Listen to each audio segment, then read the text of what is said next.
Muy bien, hermanos, estamos casi ya terminando la serie Una Iglesia Modelo. Hoy nos toca estudiar la lección número 22, que se llama La Odisea, la mentira de una iglesia.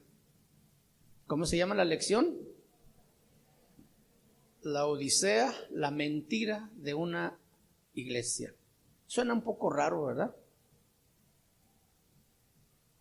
Una de las cosas más terribles que aprendemos de la vida de esta iglesia es cuando el creyente comienza a vivir una mentira que es diferente a la verdad. La iglesia de la Odisea tuvo un comienzo de vida cristiana brillante, pero en algún momento de inflexión, en algún momento de su vida cristiana, en algún punto de quiebre, se rompió eso y empezaron a vivir una religiosidad. Su pasión y amor por Dios comenzó a enfriarse hasta que llegaron a ser tibios. Y eso es terrible. Un cristiano tibio, hoy vamos a aprender de quién se trata, quiénes son, cómo nos podemos volver tibios.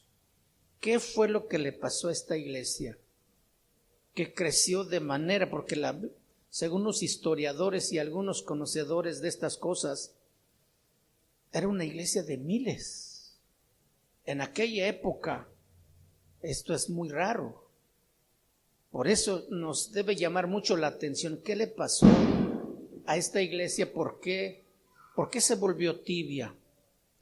Si era una iglesia de tan cantidad de gentes, de personas, ¿qué fue lo que le pasó? Claro que todo el deseo de nuestro corazón y también oración es que esto no nos suceda a nosotros, porque el peligro está latente para cada uno de nosotros. Muy fácilmente nos podemos enfriar, y usted lo ha visto en su propia vida. Cuando usted deja de orar, cuando usted deja de clamar a Dios, cuando usted deja de meditar en su palabra o leerla, usted mismo se da cuenta cómo se va enfriando aquel amor y aquella pasión por Dios, y empieza el pecado a hacer su trabajo y de pronto sientes que está mal y te arrepientes, pero vuelves a caer hasta que al rato cometes pecado y ya no sientes nada. Ya tu conciencia se ha cauterizado, tu corazón se ha enfriado. Ahí es donde un cristiano se vuelve tibio. Y la palabra que Jesús dice aquí a la iglesia es: por cuanto no eres ni frío ni caliente y eres tibio, ¿qué dice? Te vomitaré de mi boca. Fíjense que ninguna de las otras iglesias recibe un señalamiento de ese tipo. Ya lo vamos a ir entendiendo poco a poco. ¿Quisiera usted volverse tibio? Para nada, yo pienso que no está en nuestra mente.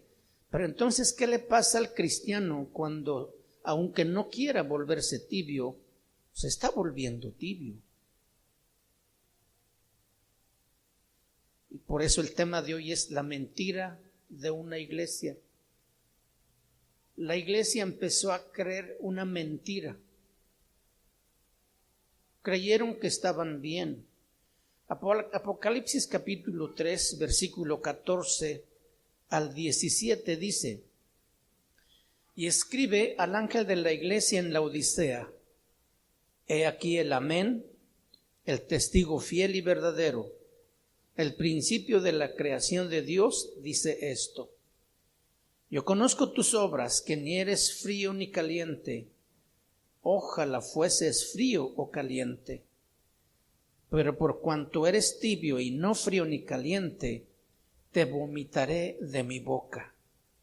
Porque tú dices: yo soy rico y me he enriquecido, y de ninguna cosa tengo necesidad. Y no sabes tú que eres un desventurado, miserable, pobre, ciego y desnudo.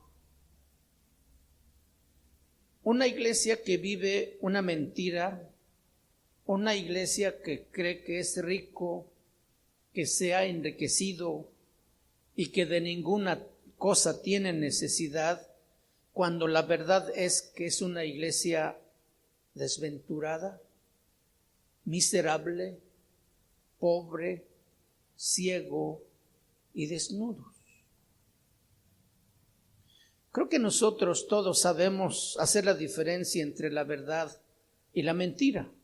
¿Cómo podemos saber si algo es verdad? Todo aquello que es verdad se entiende por todas las cosas que podemos comprobar por medio de evidencias. La evidencia de algo determina si es verdad o no es verdad. Jesucristo usa este mismo procedimiento para hablar a la iglesia de la Odisea. Ellos estaban viviendo algo que era una mentira porque ellos creían que esa mentira era verdad. Jesucristo habla y les hace evidente su error. La iglesia de la Odisea se ve por lo que ellos mismos dicen que era una de las mejores iglesias de toda Asia. Eran ricos, materialmente enriquecidos, habían crecido en número, habían mejorado, tenían un auditorio enorme para miles de personas. Además, no tenían necesidad de nada, tenían todo. Dentro de la iglesia tenían plenitud. Esa era la imagen que la iglesia tenía de sí misma. Pero la imagen que Jesucristo tiene de esa iglesia era totalmente lo contrario. Era una iglesia desventurada, pobre, miserable, ciego y desnudo. La Odisea tiene su verdad de sí misma. Jesucristo tiene la verdad sobre la iglesia, pero la verdad de Jesucristo es muy distinta a la verdad de la iglesia. ¿Quién tiene la razón? ¿Quién miente aquí? Por supuesto, Jesucristo no puede mentir, porque Él conoce lo profundo del corazón y Él sabe perfectamente medirnos. ¿Qué tan calientes estamos o qué tan fríos estamos o si estamos tibios? A Él no le podemos decir nada en contra. Él es quien conoce mejor nuestro corazón más que nosotros mismos. Siempre que nosotros como cristianos chocamos con la verdad de Dios, por nuestras ideas, nuestros sentimientos y nuestras emociones, cuando éstas chocan con la verdad de Dios, el que está mintiendo somos nosotros, no es Dios. Porque Dios no puede mentir, Él no puede equivocarse. Su valoración es justa y exacta. La nuestra propia valoración, que es hecha en base a nuestro propio corazón, no es válido, porque la misma palabra de Dios dice que el corazón del hombre es perverso y malo, más que todas las cosas. Si yo me analizo a mí mismo, yo voy a decir que yo soy el hombre más perfecto, el esposo más responsable, el hijo más bueno, el pastor más eficiente. Yo puedo hablar maravillas de mí mismo, pero lo importante, ¿qué dice Dios de mí? ¿Cómo me ve Dios? Yo me veo a mí mismo como el hombre que no tiene ningún defecto y que es perfecto, pero Dios ve aún lo que yo no veo. Entonces, quien miente siempre cuando hacemos nuestra propia valoración somos nosotros. A Dios no le podemos contradecir, porque no tenemos cómo probarle. Él en su omnisciencia, en su conocimiento profundo, sabiduría que tiene, nos hace polvo. Nuestros argumentos no valen delante de Dios. ¿Cuál es la percepción que tú tienes de ti mismo como cristiano? ¿Cómo te ves a ti mismo? Creo que esta pregunta la deberíamos de hacernos muy frecuentemente, Porque igual también podemos estar creyendo una mentira, como la iglesia de la Odisea. Soy creyente, amo a Dios, temo a Dios, obedezco a Dios. Eso sería la definición de nosotros mismos. O algunos dirían, bueno, no soy mejor, pero hay otros peores que yo. Bueno, no soy tan perfecto, pero tampoco soy tan malo. En el fondo, en esencia, ese era el mismo pensamiento de la iglesia de la Odisea. No somos perfectos, pero tampoco estamos tan mal. ¿Sabe de qué habla eso? Habla de tibieza espiritual. Habla de tibieza espiritual. Y con Dios no hay puntos intermedios que valga. Una de las principales evidencias que tiene que ver con la tibieza espiritual tiene que ver con la pérdida de la cordura y pérdida de la razón. La iglesia de la Odisea había perdido su cordura, había perdido la razón, porque comenzaba a tener un concepto de sí mismo muy diferente al concepto que tiene Dios de ellos. Y cuando nosotros comenzamos a tener conceptos de nuestra vida diferente al concepto de Dios o de lo que Él piensa de nosotros, estamos volviéndonos locos. Estamos perdiendo la prudencia y la cordura y la razón. El apóstol Pablo, vaya conmigo en el libro de capítulo 12 de Romanos. Romanos capítulo 12 da el consejo que debemos nunca olvidar. Y dice, versículo 3, digo pues, por la gracia que me es dada a cada cual que está entre vosotros, que no tenga más alto concepto de sí que el que debe tener. ¿Qué debemos tener? ¿O qué no debemos tener?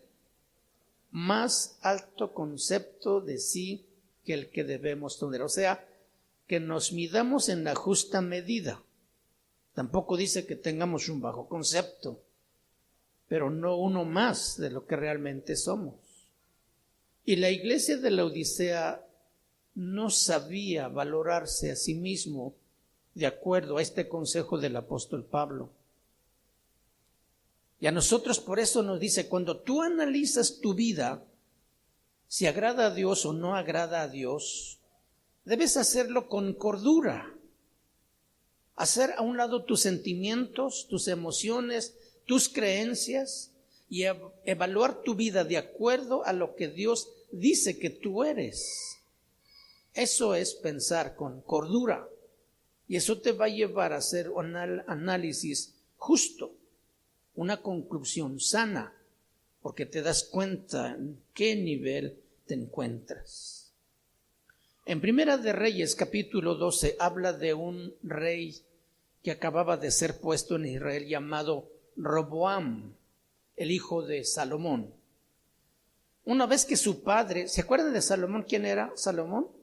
El hombre más sabio de la tierra, que nos bendicen con muchos proverbios. Bueno, pues el final de Salomón no fue nada bueno, a pesar de toda la sabiduría y riquezas y fama que Dios le había dado.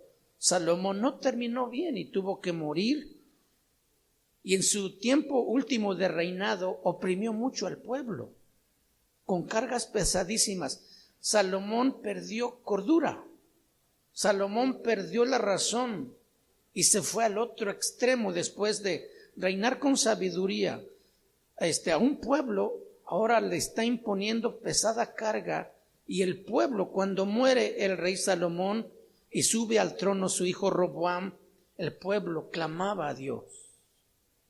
Y entonces Roboam, una vez que su padre muere, no sabía cómo gobernar al pueblo. Seguir haciendo lo mismo que su padre, oprimiéndolos con cargas muy pesadas, enseñorearse de todos ellos, o cambiar y disminuir la opresión o el control y ser un rey más consciente que sirviera a su pueblo, porque Salomón se había vuelto loco. Entonces su hijo heredó ese reino que estaba oprimido con cargas pesadas.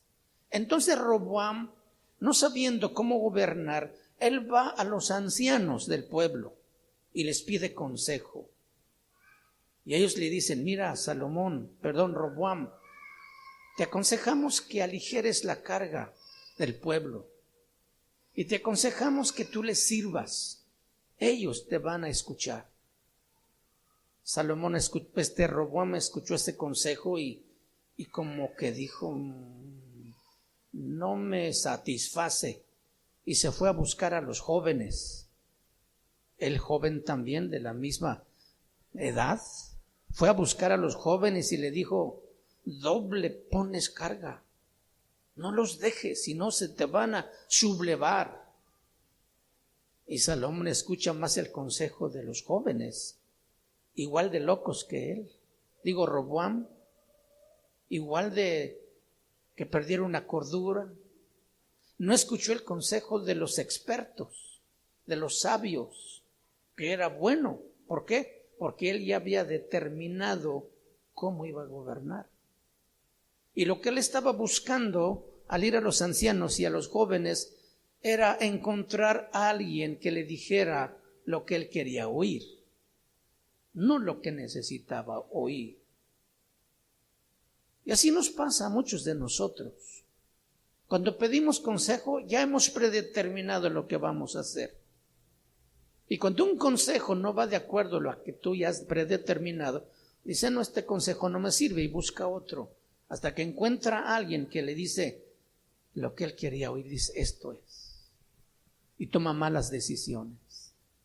Y Roboam fue un rey peor que su padre Salomón.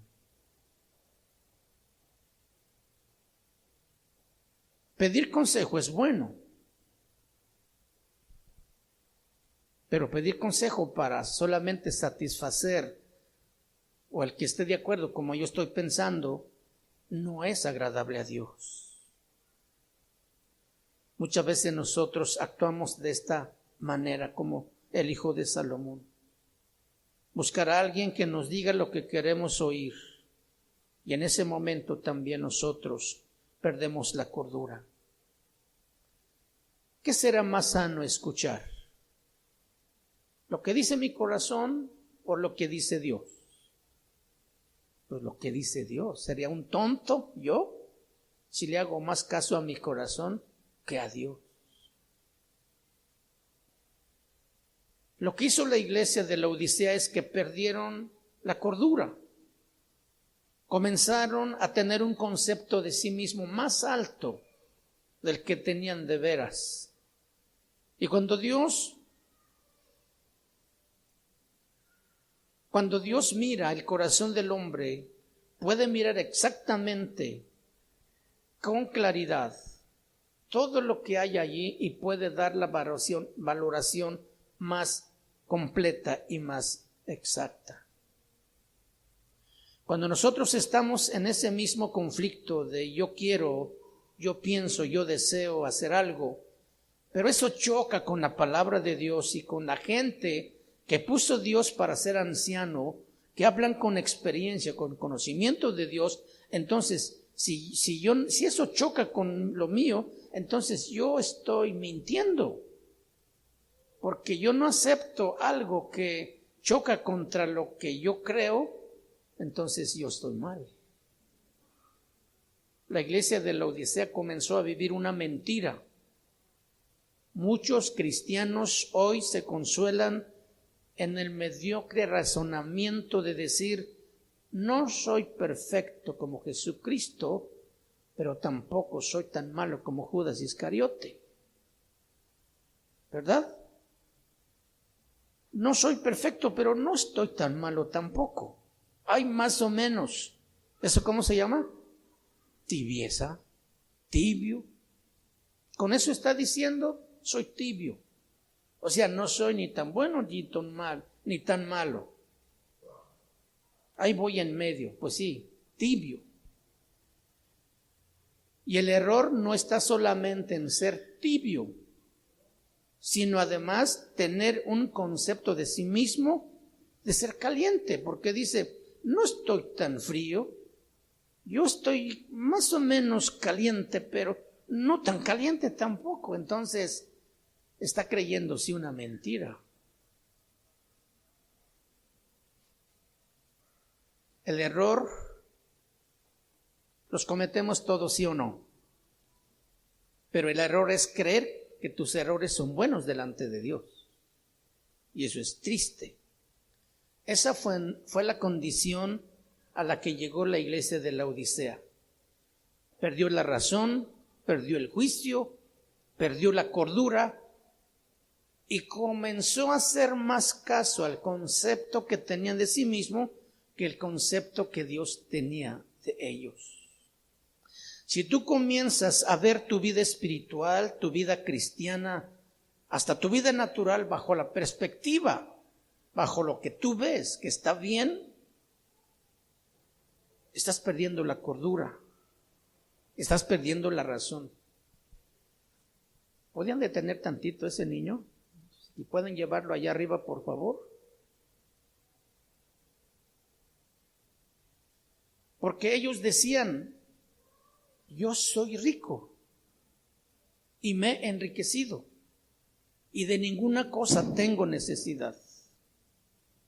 Pero Dios dice, no, tú eres un desventurado, miserable, que nada se parece a lo que ellos estaban diciendo de sí mismos. Desventurado, pobre, miserable, ciego y desnudo, totalmente opuesto. Ellos se veían al espejo y se veían a sí mismos como buenos, pero Dios no los veía igual. ¿Quién estaba mintiendo allí? La iglesia. Y no era uno o dos de ellos, sino toda la iglesia. ¿Tú puedes imaginar cómo es toda una iglesia tibia? En las otras cartas que leímos de las otras iglesias había un remanente que había mantenido su fe, que había mantenido su cordura. Había un pequeño grupo, pero había, aquí en la iglesia de la Odisea no había ni uno. Eso suena trágico para una iglesia que dice amar a Dios. Se reunían, sí, tenían lujos en su iglesia, estaban muy confortables todos, cantaban, escuchaban la palabra de Dios, pero estaban tibios. ¿Crees tú que haya iglesias actualmente así? ¿Tibias? A mí hasta miedo me da pensar que hay esta situación hoy, que están viviendo una mentira. Ojalá entre nosotros no haya alguien viviendo una mentira, viniendo a cantar, a orar, a leer la Biblia y hacer todo el ritual, pero ser tibio. Versículo 14, Apocalipsis 3. Y escribe el ángel de la iglesia en la Odisea. He aquí el amén, el testigo fiel y verdadero, el principio de la creación de Dios, dice esto. Aquí encontramos la presentación o el remitente de esa carta. Se llama, dice, el amén, el testigo fiel y verdadero, el principio de la creación, dice esto. Leyendo este versículo así corridito,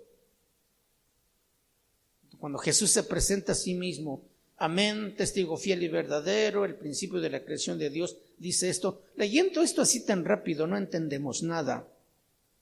Pero si ponemos mucho cuidado y le damos la atención necesaria a cada palabra o cada título que Jesús usa para presentarse a sí mismo, vamos a encontrar que Jesús está usando esto precisamente para mostrar la jerarquía de uno que habla la verdad.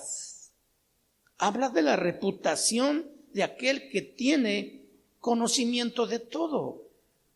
Porque dice, dice en el versículo 15, yo conozco tus obras. Y esta es una frase que Jesús repite en todas las cartas. Ya hablamos también de eso, que quiere decir, yo estoy enterado de lo que tú haces. En este caso, yo estoy enterado de tu condición. Yo estoy enterado de tu posición. Estoy enterado de lo que te sucede. O sea, Él está enterado y nadie puede decir que lo que está mirando está mal, porque Él ve claramente. A la mentira de la Odisea, Jesucristo se presenta con estos 3 títulos de alguien que tiene la jerarquía para hablar y que va a decir la verdad. La Odisea buscaba un Dios que le dijera lo que él quería escuchar. Sin embargo, Él se presenta como el Amén. Y la palabra Amén quiere decir irrevocable. ¿Qué quiere decir la palabra Amén? Irrevocable. ¿Qué quiere decir eso? Que no se puede echar marcha atrás, que no se puede cambiar. Alguien que determina algo y nadie lo puede convencer de lo contrario. Amén significa también confiable y además firme. Un Dios que te va a hablar con la verdad, pero que además es irrevocable. Cuando la percepción de nosotros mismos choca con la verdad de Dios, en deseos, en anhelos, y Dios dice no, porque es el amén, eso quiere decir que es irrevocable. Que Él no va a cambiar de parecer, que Él no va a cambiar de su punto de apreciación en cuanto a tu vida. ¿A dónde nos llevaría si le pidiéramos algo a Dios con insistencia y con obstinación? Sabiendo Dios que no nos conviene, ¿a dónde nos llevaría eso? Pues a nuestra propia destrucción. Pero gracias a Dios que Él, cuando dice amén, esto es irrevocable, que no cambia. Y además dice testigo fiel y verdadero. Se presenta también como este título. Si ya es irrevocable, ahora es testigo fiel. ¿Por qué? Porque yo estoy enterado de lo que tú tienes. Yo conozco tus obras, estoy enterado de lo que te está pasando. Estoy enterado cómo tú estás viviendo la vida cristiana. Nuestra vida es transparentísima a la omnisciencia de Dios. Y cuando Él está diciendo estoy enterado, nadie puede cambiar ese veredicto. Por eso el amén dice irrevocable. Y aparte dice testigo fiel. Quiere decir que siempre te va a hablar con la verdad. Porque Dios no pierde cordura como nosotros. Él no se deja mover por emociones o sentimientos. Cuando Dios evalúa las cosas, las evalúa correctamente y exactamente. Nosotros evaluamos en base a muchas cosas, en base a sentimientos, en base a emociones, en base al dolor, en base a las circunstancias que nos rodean, y tomamos malas decisiones porque lo quitamos a Él y nos ponemos nosotros. Con nada de cordura, y tomamos malas decisiones, pero Él no, porque Él es fiel y verdadero, digno de seguridad y confianza, y además irrevocable. Luego dice otro título, el principio de la creación de Dios, el que da inicio a todo, el que gobierna todo. Como una patente, nadie puede modificar o cambiar esa patente sin la autorización del dueño. Dios patentó la iglesia y nadie puede cambiar o modificar ni alterar sin su consentimiento. Si Él dice que esa iglesia que es cristiana está mal, es que está mal. ¿Quién podría decirle? No está mal. Nadie. Si nosotros somos la creación de Dios y Dios nos ha patentado como iglesia, nadie puede modificar nada. No sé si tú tienes un auto y de repente ahí en la pantalla se prende un foquito rojo y dice check engine, algo así. El motor está diseñado por dentro con un sensor que detecta alguna falla en el motor, y lo que te está diciendo ese foquito es que el carro necesita arreglarse, que hay una falla. Y tú dices, pero el carro todavía corre. El carro todavía alumbra los focos, todavía los frenos sirven y no le haces caso. Hay hermanos que ven eso y dicen, siempre lo tiene prendido. Y no hace caso a las señales. El que hizo ese carro le puso ese sensor para que detecte algo que tú no puedes ver a simple vista. ¿Y qué te ayuda a ti? Porque si tú haces caso, pues lo llevas al taller, lo checan y sucede que algo estaba a punto de tronar y que te pudo haber matado en el camino si tú no haces caso. Pues así está la iglesia. No pasa nada. Todo está bien. Somos ricos, nos hemos enriquecido, tenemos mucha gente, tenemos mucha lana porque también eran muy ricos. No nos falta nada. Está hablando un tibio. Me gusta mucho como, no sé si alguno de ustedes conoció al hermano Pablo Hunter, un misionero que murió hace 5 años, a los 98 años. Dios me dio la oportunidad de andar con él por más de 30 años. Y era una cosa bien interesante cómo él me enseñaba en el camino. Cuando llegábamos a un pueblo y al saludar al pastor, fíjense, al pastor, no al hermano de la iglesia, sino al pastor, le tendía la mano y al saludarle le decía, no le decía, Dios te bendiga hermano o buenas tardes, no, le agarraba la mano y se le quedaba mirando directamente a los ojos y le decía, ¿cómo está tu relación con Dios? Eso turbaba a los hermanos, porque se les quedaba mirando como diciéndole, dime la verdad. Hermano, pues estamos bien, pásele. No le soltaba hasta que le contestara. Te estoy diciendo cómo está tu relación con Dios. Hermano, pues no está tan bien. Vamos a sentarnos a platicar. Y ahí los empezaba a ministrar. Imagínate que Dios venga a ti y te dice, ¿cómo está tu relación conmigo? Tú puedes decir como la iglesia de Lucía, estoy rico, me he enriquecido y de nada tengo necesidad. Y le dice, ¿cómo está tu corazón? No te preguntes si tienes lana.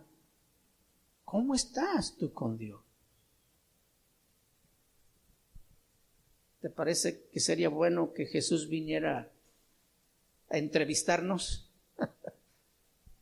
a aconsejarnos? El principio de la creación de Dios. Como ese botón o ese foco rojo que se enciende en el tablero, Dios puede alertarnos de que nos estamos poniendo tibios. Porque Él dice, yo conozco tus obras.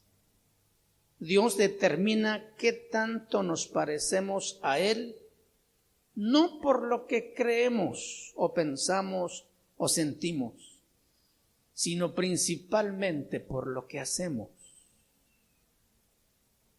Los hechos hablan más que palabras. Porque como yo decía hace rato, yo puedo decir 1000 maravillas de mí, pero ¿cómo están mis obras? Eso es lo que verdaderamente Dios examina de nosotros, porque eso es lo que realmente vale en su presencia. Por las obras. Y no estamos hablando aquí de las obras para adquirir la salvación. La iglesia ya es salvada, en este caso de la Odisea.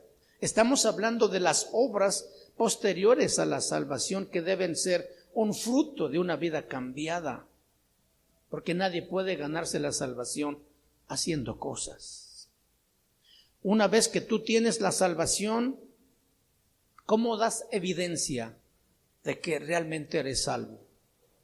A través de tus obras, a través de esos cambios que tú realizas en tu vida,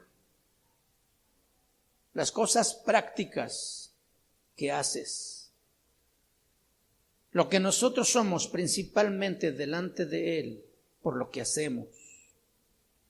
Y cuando Él va a dar un veredicto de tu vida, Él va a analizar lo que tú haces. Cuando nosotros vamos a dar un veredicto, lo último que analizamos son nuestras obras. Primero evaluamos lo que siento, luego lo que pienso, lo que creo, evalúo en base a mis emociones, o a veces también con lo que otros dicen de mí. Y al último, analizo mis acciones. Eso no es la manera correcta de evaluar nuestra vida. Nuestras obras determinan qué tan calientes o fríos estamos o si estamos tibios. Si Dios te preguntara esta noche, ¿qué tan frío estás? ¿Tú qué dices? No, Señor, no estoy frío. Ok, entonces, ¿qué tan caliente estás? ¿Alguien podría decir, estoy ardiendo? ¿Estoy en fuego incontrolable? Fíjense que el frío tiene más oportunidad de calentarse que el tibio. El caliente puede experimentar cambios y se puede enfriar, pero el tibio no puede cambiar porque él está bien. Él ha creído una mentira y dice, soy rico, me he enriquecido y no tengo necesidad de nada. O sea, no necesito ser caliente ni tampoco necesito ser frío. Yo estoy tibio y estoy bien. Esa es su valoración, ese es su concepto. Pero delante de Dios ya escuchamos que la tibieza no agrada a Dios. Te vomitaré de mi boca. Entonces, ¿qué le contestamos a Dios? ¿Qué tan fríos estamos? No, Señor, no estoy frío. Ok, entonces, ¿qué tan caliente estás? Pues tampoco sé, Señor. Entonces estás tibio. Esa conclusión se llega. Cuando no sabes si estás frío o estás caliente, es que estás tibio. Y esta es la condición que Dios está mirando en la iglesia de la Odisea.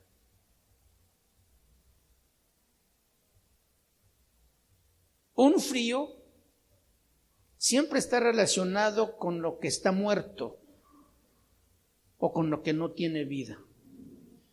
Espiritualmente, hablar de fríos, estamos hablando de la inexistencia de vida espiritual. Y la Biblia a ellos los llama impíos o paganos. En el libro de Romanos capítulo 1, usted lo puede leer en su casa, habla de impíos y paganos que no conocen a Dios. Ellos, habiendo entendido el juicio de Dios, que los que practican tales cosas son dignos de muerte. No solo las hacen, sino que además se complacen con los que las hacen. Entonces Pablo menciona muchas cosas que ellos hacen, según tú lo vas a leer ahí. Ese es un frío inexistente de vida espiritual, relacionado a uno que está muerto o que no tiene vida. ¿Cómo es un tibio? Alguien que está intermedio, que no está frío, pero que tampoco está caliente. No es completamente temeroso de Dios. Escuchen eso. No es completamente temeroso de Dios, pero tampoco es completamente pagano. Tampoco ama a Dios con todo su corazón, pero tampoco busca las cosas del mundo con tanta fuerza. Ese es un tibio. Ora a Dios, sí, pero no con tanta convicción. Tiene fe, pero también a veces duda. Alguien que está a la mitad, está tibio.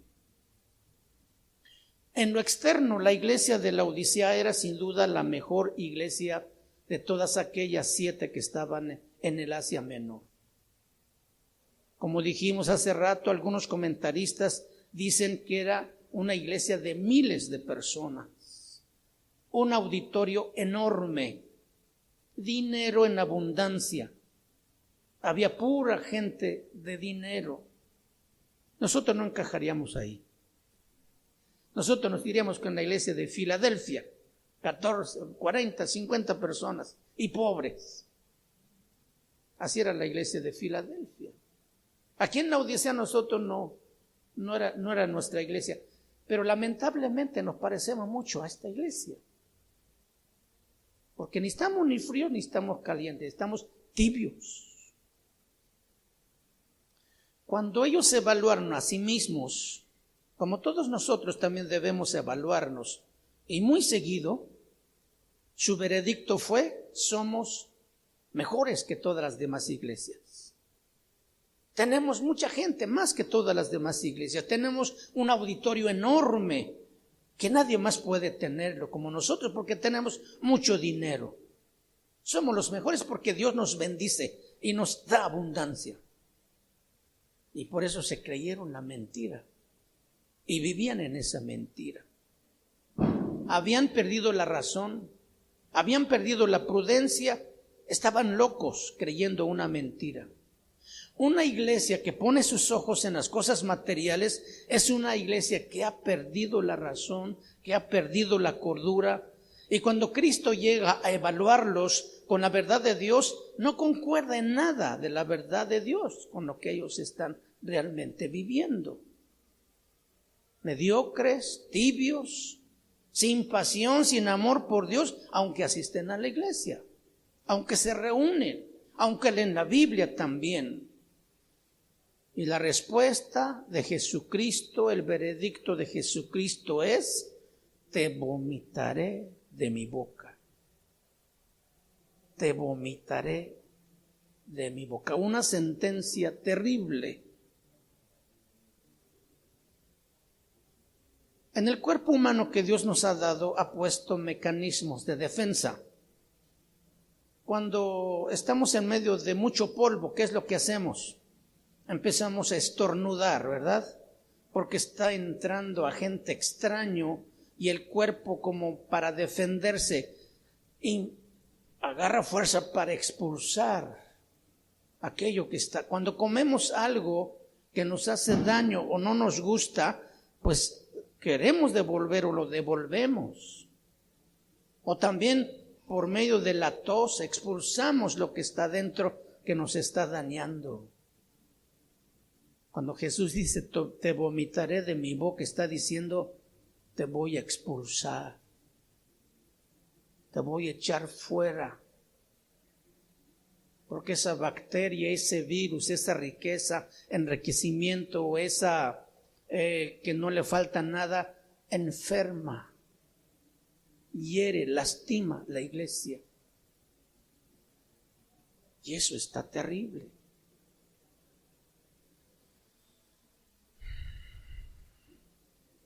Dios está diciéndonos que a los tibios los va a expulsar de su cuerpo. ¿Quién es o qué es su cuerpo? La iglesia. Entonces los tibios no permanecen por mucho tiempo en la iglesia, porque Dios los expulsa, porque los tibios enferman la iglesia. Imagínate que tu vida cristiana enferme a la iglesia. Que tú cantas y tú oras y tú no faltas a la iglesia, pero tu corazón no está completamente con Dios. Estás caminando una vida cristiana a medias, tibia. Enferma a la iglesia.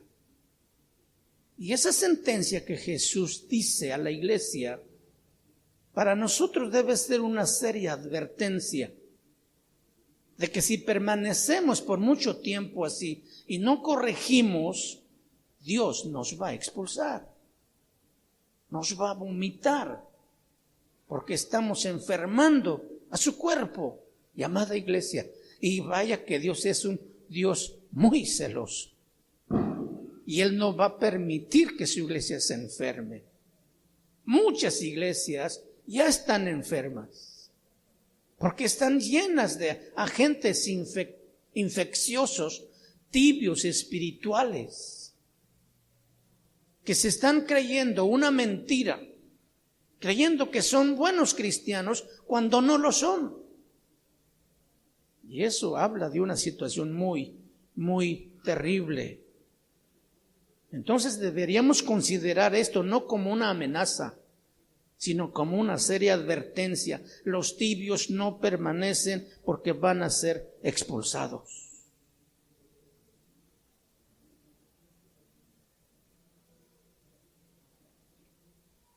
¿Qué es un tibio? ¿Cómo identificar a un tibio? Para que analizando nuestro corazón y nuestra vida espiritual, nos escapemos. Tomemos cartas en el asunto y corrijamos lo que necesitamos cambiar. Una persona tibia es indiferente. Número 2, es poco amoroso.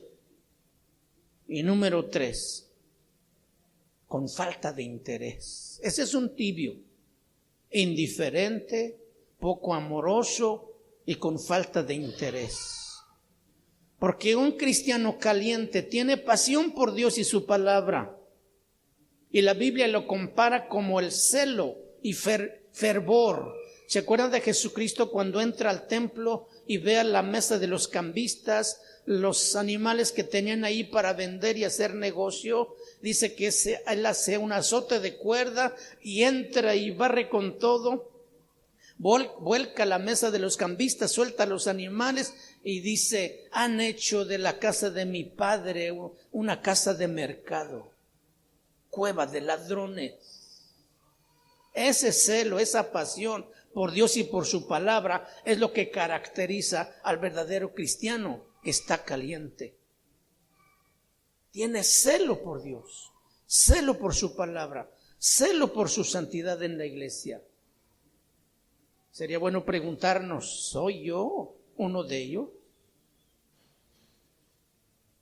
¿O me da lo mismo? Veo que alguien está haciendo mal las cosas y no le digo nada. No, quién sabe cómo va a reaccionar. Indiferente, poco amoroso, falta de interés, caracteriza al tibio. Cuando tú permites que en tu templo, tu corazón, haya cosas que no agradan a Dios y no los expulsas, eso es evidencia de que tú eres un tibio. Porque el que está apasionado por Dios, el que está caliente, no hace eso, no guarda cosas en su corazón. Cuando tú revisas tu templo y hayas ahí cambistas, los que venden animales y hacen trueques o tranzas, los que venden palomas, y pues ves ahí como algo que es normal, no, pues no pasa nada. De nuestro templo hay que expulsar esas cosas, porque es una mezcla peligrosa. Y eso habla de celo, de pasión, de calor, de fervor. Pero si alguien es indiferente a esas cosas, poco amoroso y falta de interés, entra y ve todo eso que está allí, y como es indiferente y falto de interés, no hace nada. Convive con aquellas cosas sucias que están en su corazón, en su casa. Dios quiere que seamos creyentes con ardor, creyentes con pasión, que no toleremos en nuestro corazón nada que nos pueda enfriar. Sentir pasión y ardor por Dios es el celo de tu casa, me consume. Es algo dentro que nos consume. Es algo que no puedes acallar, que no puedes apagar, que no puedes modificar. Dios lo puso ahí precisamente para guardarte de ser tibio. Pero muchos han logrado controlar ese fuego y esa pasión. Y lo han apagado y han permitido que en su corazón aniden cosas. Versículo 17, capítulo 3 de Apocalipsis. Porque tú dices, yo soy rico y me he enriquecido y de ninguna cosa tengo necesidad. ¿Qué tanta necesidad tienes tú de Dios? Muchos cristianos pueden pasar mucho tiempo sin orar, sin leer la Biblia y no se mueren. ¿Sabe por qué no se mueren? Porque están tibios.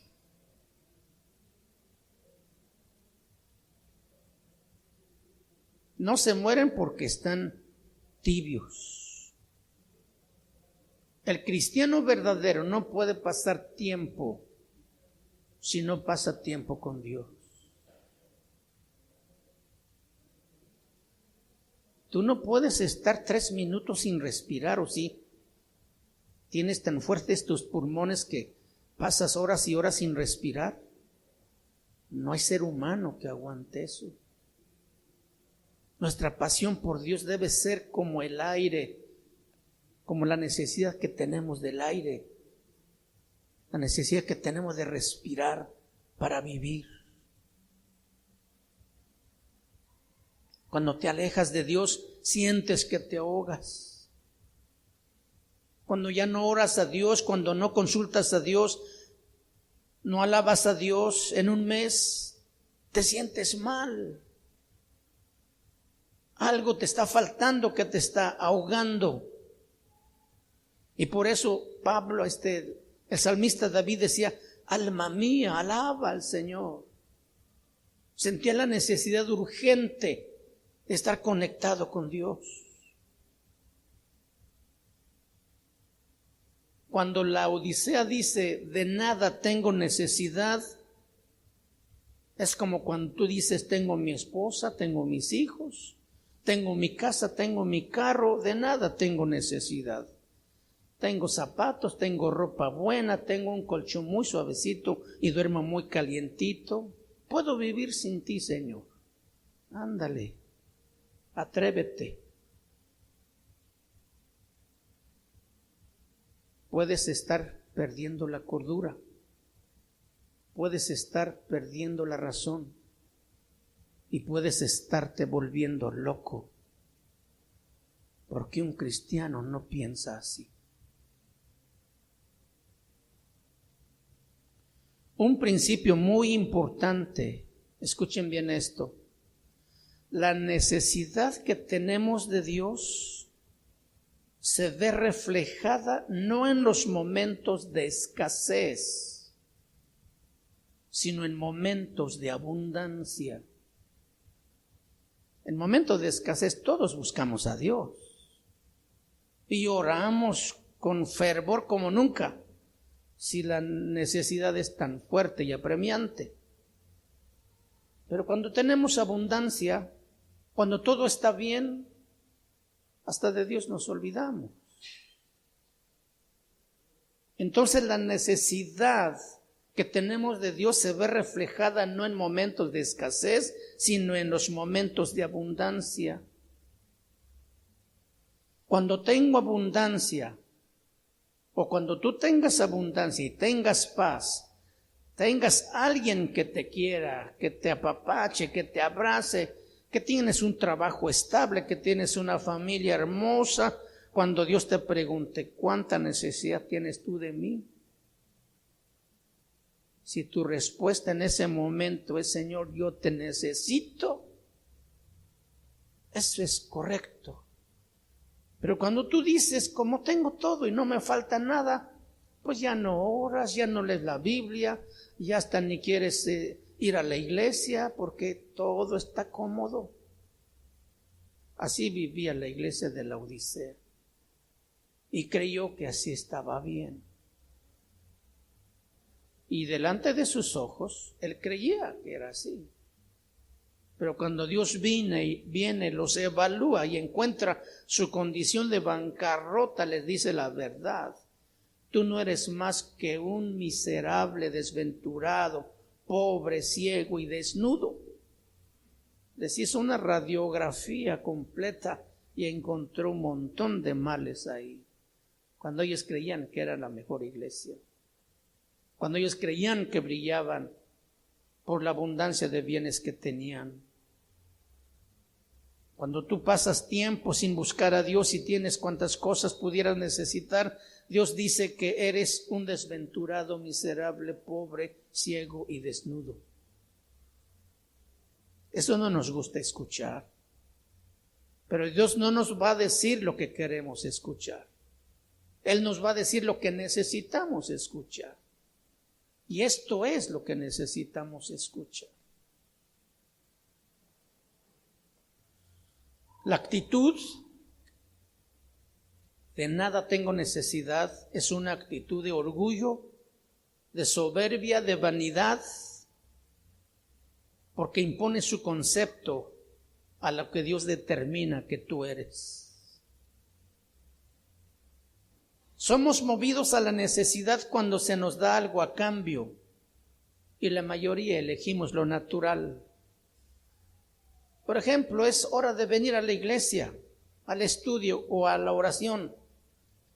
Y en tu trabajo te dicen, oye, hay una oportunidad de 2 horas extras. ¿Quién le entra? 400 pesos más. O no sé cuánto pagan la hora extra.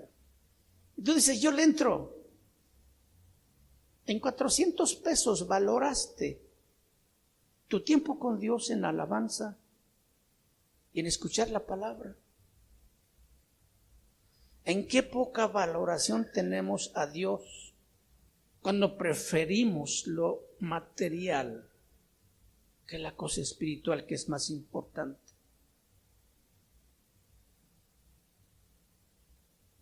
¿Qué prefieres? 2 horas extras en tu trabajo y ganarte 400 pesos o venir a la iglesia 2 horas y no ganas nada de pesos, pero ganas una riqueza espiritual? Tu comunión con Dios se fortalece. Tu corazón se alegra delante de su presencia. Recibes su gozo, su paz, que no puedes comprarla con 400 pesos. Me quedo en la casa viendo fútbol 2 horas. Fíjate en lo que comparas a Dios.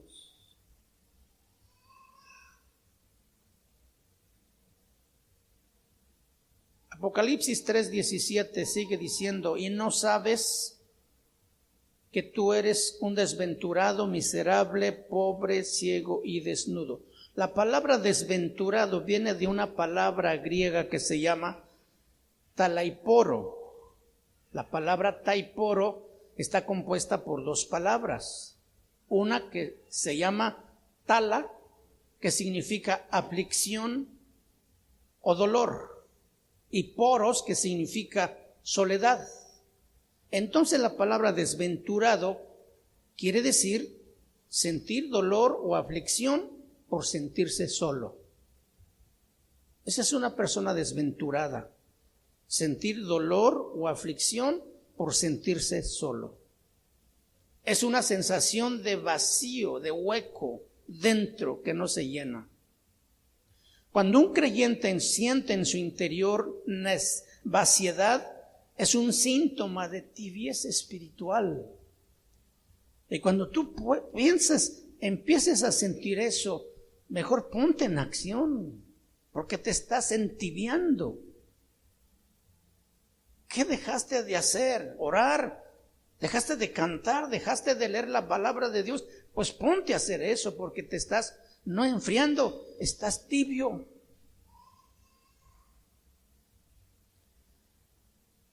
A la mayoría de los tibios espirituales no les gusta estar solos, porque en esa vaciedad que sienten siempre están buscando amigos. Pasan horas y horas en el internet chateando con personas que ni siquiera conocen. Ahí se sienten bien, porque nadie puede ver ese vacío y decirles: oye, estás mal.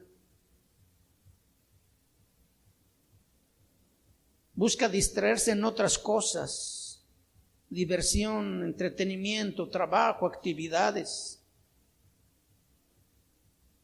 La soledad que es buena es aquella que pasamos a solas con Dios. A veces Dios permite que nos enfermemos porque quiere tener tiempo privado con nosotros, allí en ese dolor, en esa cama donde estamos sufriendo.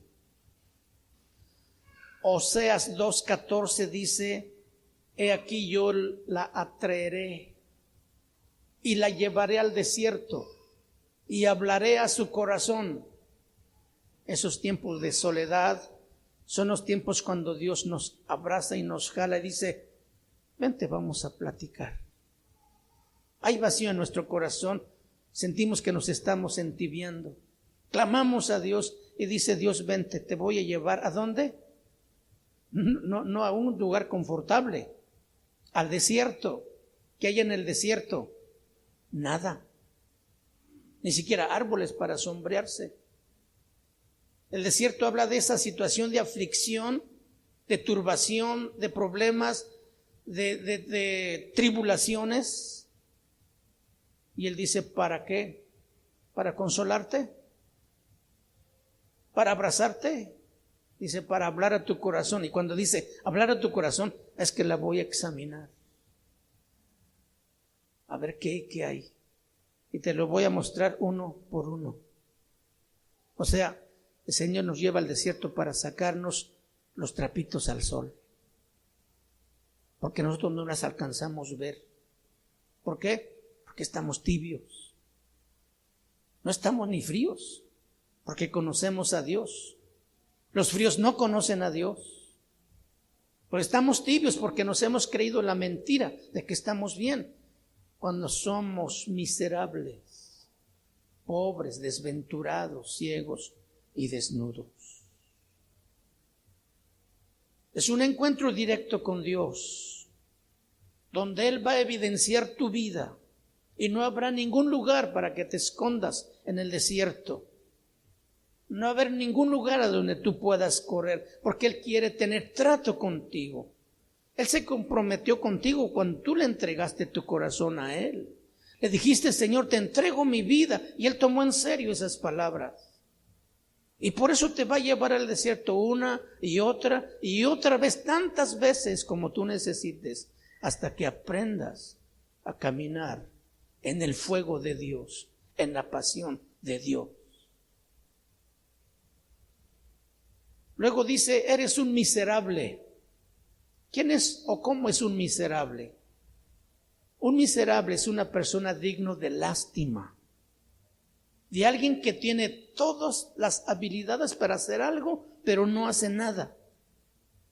Tiene todo para servir a Dios y sin embargo no hace nada. La Odisea tenía para hacer grandes cosas para el Señor. Sin embargo, se conformó con construir un gran auditorio, albergar mucha gente rica y decir: no tengo necesidad de nada, ni de nadie. Luego también le dice que es un pobre. ¿Qué es un pobre? Es un pordiosero, alguien que carece de cosas de valor, obviamente de valor espiritual.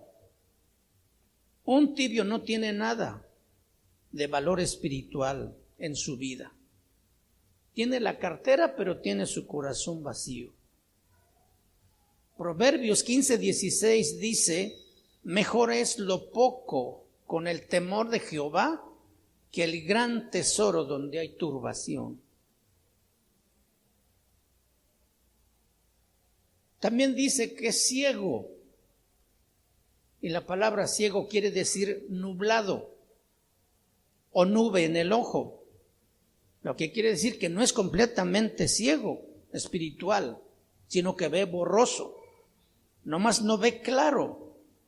No tiene la capacidad de ver bien su propia condición porque ha perdido la razón. No tiene capacidad para ver su propia condición. Intenta hacer cosas, pero más lo hunden en lugar de sacarlo a flote, porque está ciego.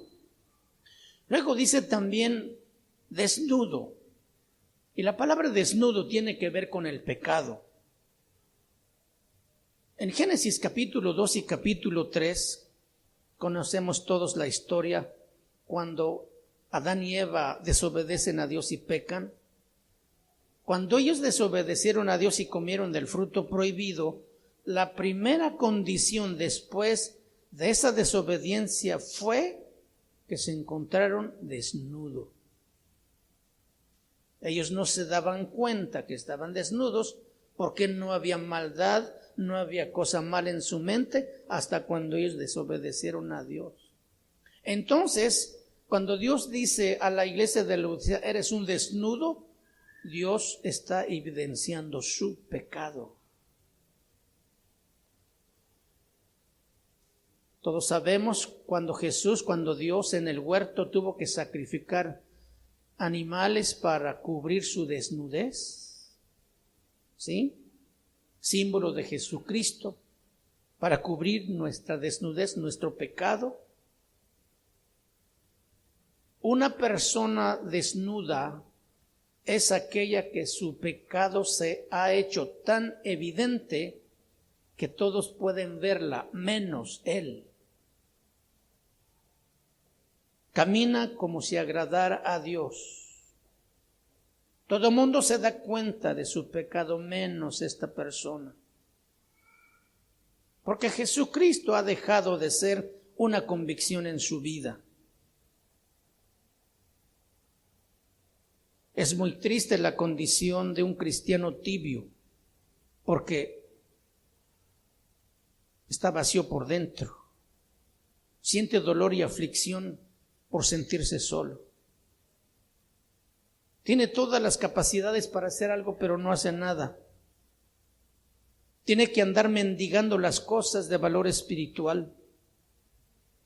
Además, no puede darse cuenta de su realidad, porque su pecado está expuesto delante de todos. Este es un tibio.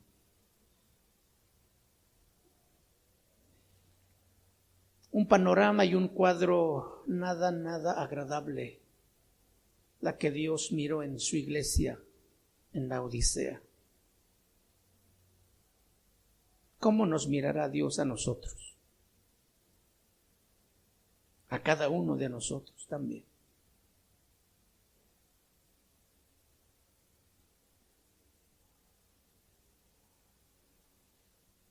A pesar de esa tibieza espiritual, Dios nos sigue dando una alternativa. Y ese versículo que todos conocemos en Apocalipsis 3:20 nos está llamando al arrepentimiento. Nos está llamando a buscar a Dios. Abrirle la puerta de la iglesia para que Él entre de donde lo han sacado fuera.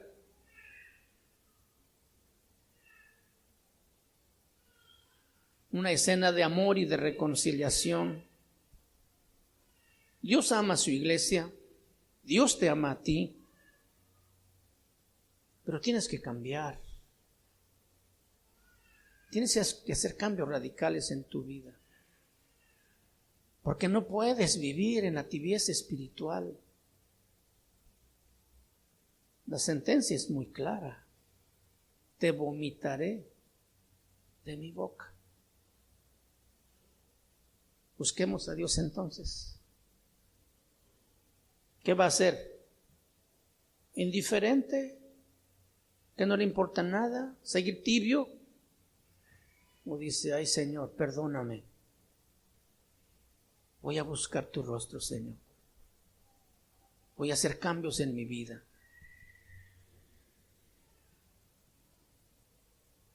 Pónganse de pie, por favor. Yo creo que esta debe ser nuestra determinación esta noche. No sé cuántos de los que estamos aquí hemos encontrado que o estamos tibios o estamos muertos o nos estamos entibiando, que más adelante podemos morir. Clamemos a Dios. Él nos escuchará. Él está esperando ese momento para venir como el Padre a encontrar a su Hijo pródigo, abrazarlo y recibir en su casa con abundancia de perdón.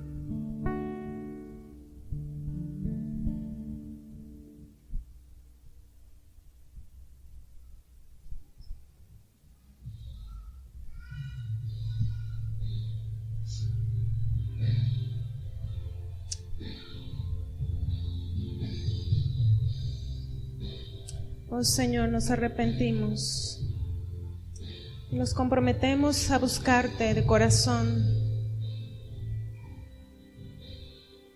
así como tú quieres.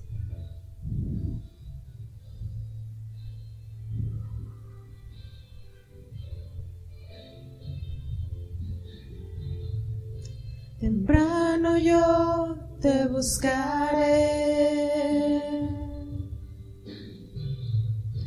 de madrugada yo me acercaré a ti. Mi alma te anhela y tiene sed para ver tu gloria y tu poder.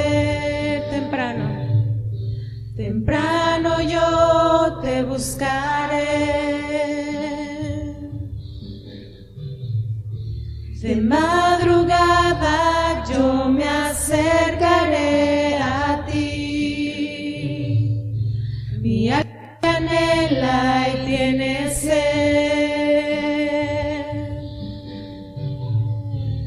para ver tu gloria y tu poder. Mi socorro has sido tú, sombra de tus alas yo me gozaré. Mi alma está pegada a ti, porque tu diestra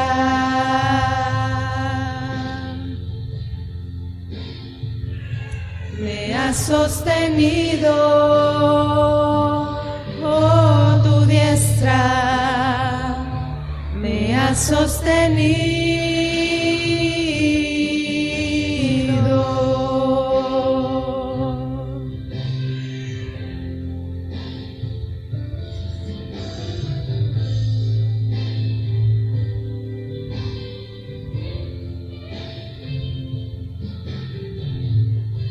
Temprano yo te buscaré,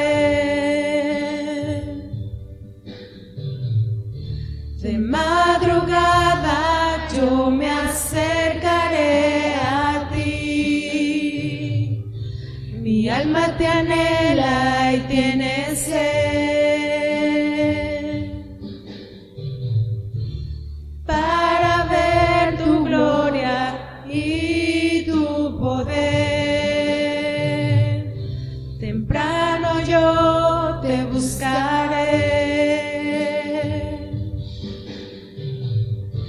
de madrugada yo me acercaré a ti. Mi alma te anhela y tiene sed para ver tu gloria y tu poder. Mi socorro has sido tú, y en la sombra de tus alas yo me gozaré.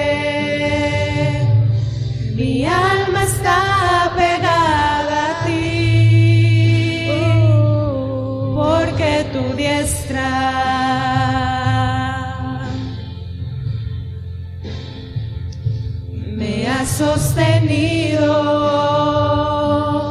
oh, tu diestra me has sostenido,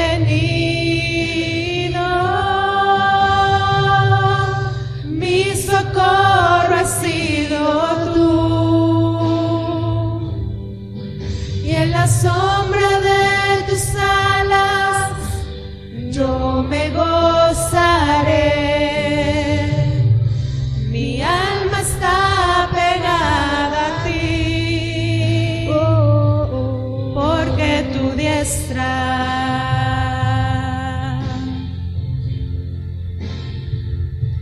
me ha sostenido, oh, tu diestra me ha sostenido.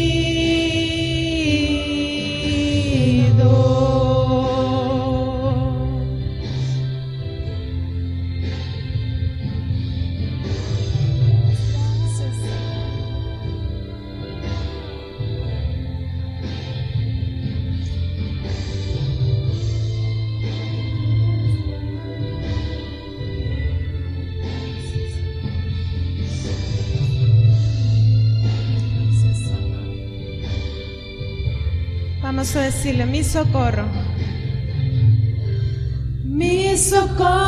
has sido tú,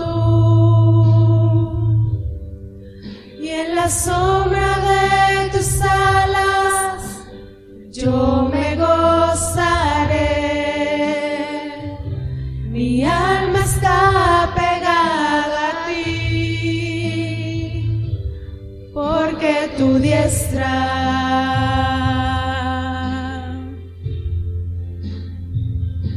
me ha sostenido, oh, tu diestra me ha sostenido.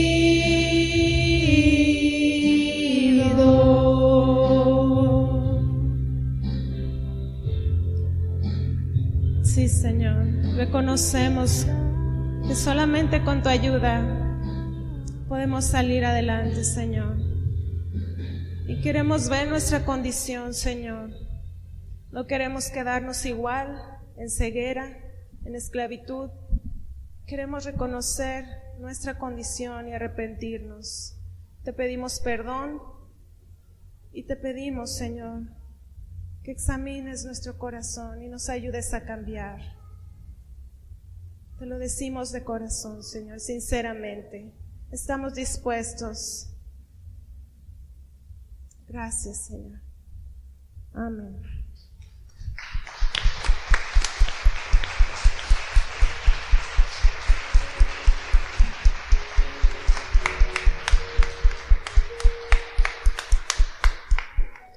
Bien, pues estamos despedidos. Salude a su hermano alrededor.